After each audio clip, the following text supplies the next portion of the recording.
Nggak usah ini ya, nggak usah Oke, detail ya. guys. Udah ya.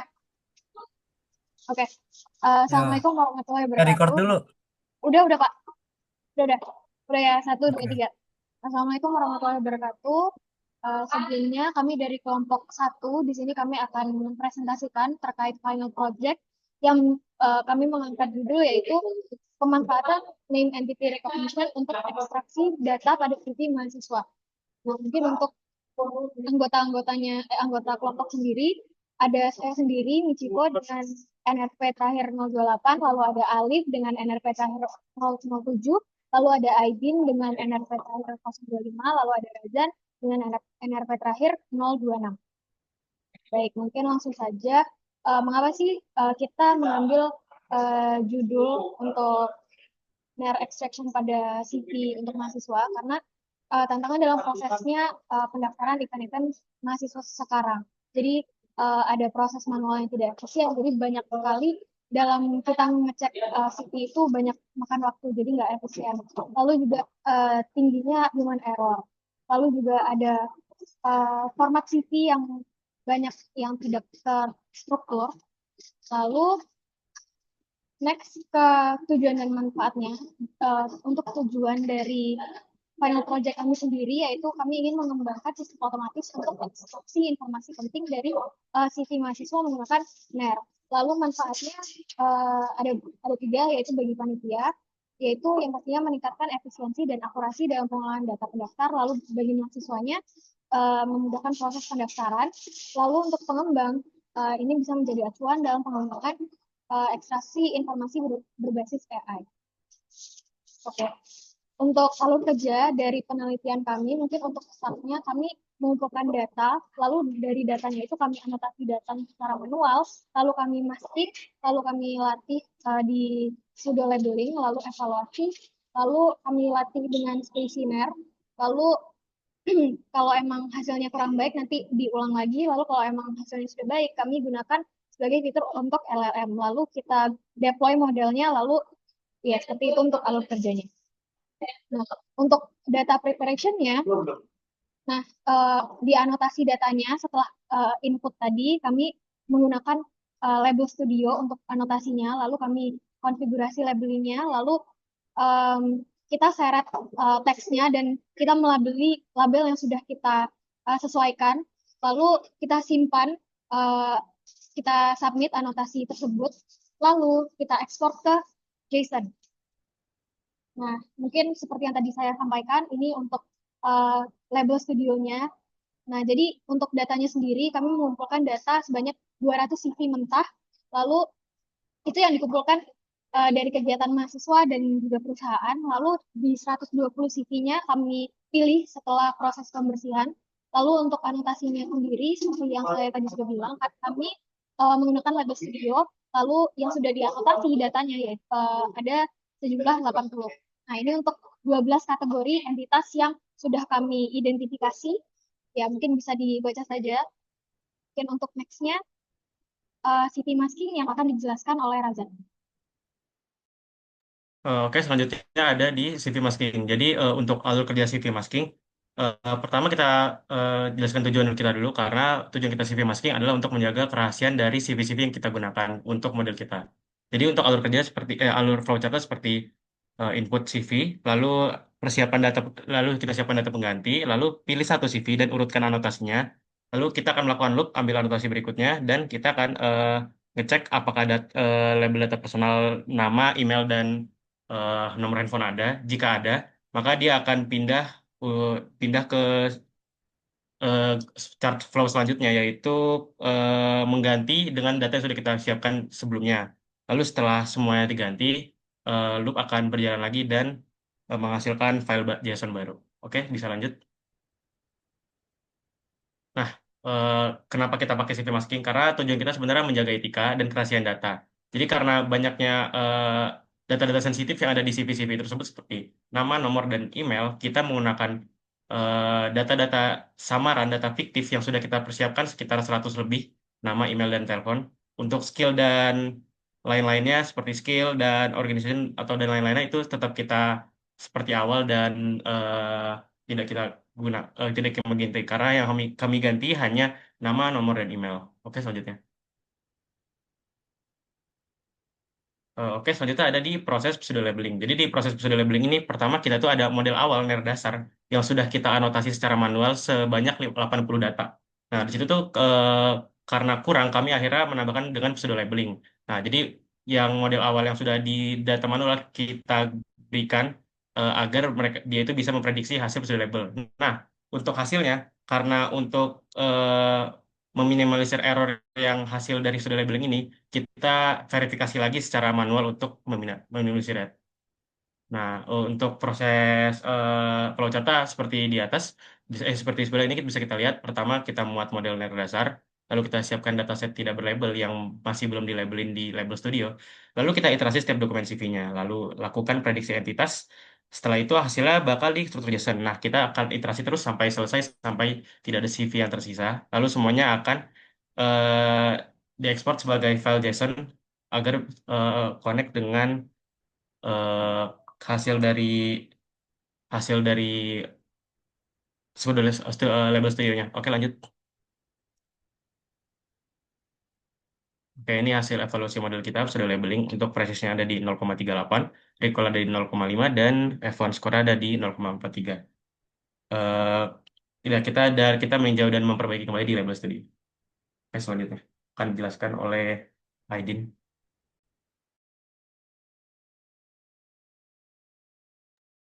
Baik, mungkin kita akan lanjut ke metode utama kami, yaitu di NER. Jadi ini untuk flowchart dari NER itu sendiri. Jadi NER-nya kami pertama adalah untuk mempreprocessing data, lalu pembagian data set, kemudian kita melakukan pemilihan model, ini melalui testing-testing dan juga optimasi hyperparameter, sama melalui testing-testing. Selanjutnya, kami melakukan pelatihan kepada model finalnya. Lanjut.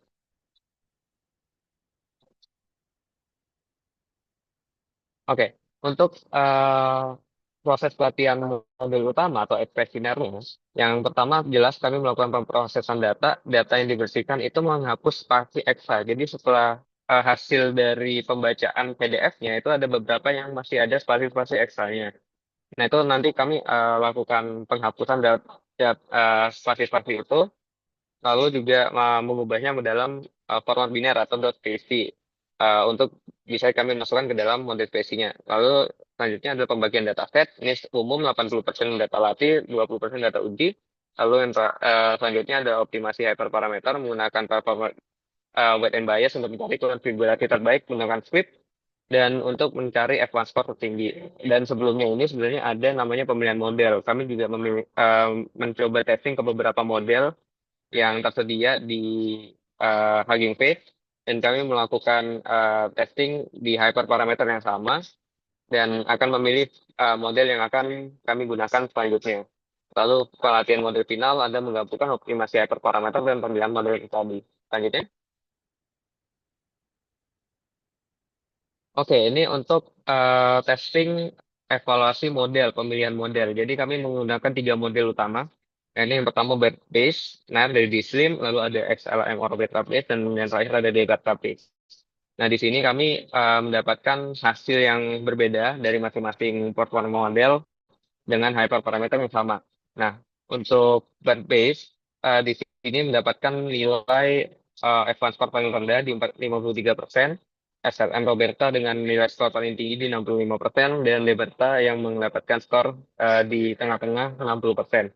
Dan di sini kami menggunakan model finalnya menggunakan Roberta Base, SLM Roberta Base. Oke, ini bisa lanjut. Nah, berikut untuk evaluasi model BER di masing-masing hyper di masing-masing labelnya. Mungkin bisa dilanjut. Oke, di sini kami juga menggunakan satu metode yang baru kami temukan juga namanya Gleaner. Dan di sini untuk Gleaner kami bandingkan dengan batch yang awal itu tadi, dan ternyata setelah melakukan perbandingan, meskipun Gleaner ini dia lebih robust Dia lebih bisa digunakan untuk label-label yang baru dan tidak pernah dilihat sebelumnya tanpa pelatihan. Namun untuk hasil dari NIR-nya masih paling bagus menggunakan BERT. Oleh karena itu, cleaner kami kesampingkan lagi dan BERT kami lanjutkan untuk melakukan testing. Oke, selanjutnya ini untuk hasil lengkapnya. Jadi untuk BERT itu di mendapatkan hasil Advanced Score 64% dan Linear di 30%. Jadi untuk model BERT ini sudah jelas konsisten untuk unggulnya dan kami balik lagi menggunakan BERT untuk final modelnya nanti. Baik, untuk selanjutnya ini ada namanya variasi hyperparameter. Jadi di variasi hyperparameter kami melakukan sweeping di 1DB weight and bias untuk menemukan hyperparameter yang paling baik. Nah, di sini kami melakukan total ada 20 run dan yang kami tampilkan di sini hanya 5 run terakhir. Dan di sini untuk hasil terbaik diperoleh pada run ke-15 dengan F-score tertinggi di 66,2%. Dengan recall 65% dan precision menyentuh di 58%. Dan berikut untuk hyperparameternya dan ya mungkin bisa dilanjut. Nah, ini untuk evaluasi model utama yang kami gunakan tadi menggunakan experimental database dan juga hyperparameter yang kami pilih. Di recall awalnya berfluktuasi sama dan di ujungnya dia konsisten setelah 50 epoch. Dan untuk precision sama fluktuasi di awal namun tren meningkat secara stabil. Dan advance score-nya kurang lebih gabungan antara dua itu jadi harusnya uh, hasil grafiknya masih sama. Di awal fluktuasi lalu di akhir mulai stabil.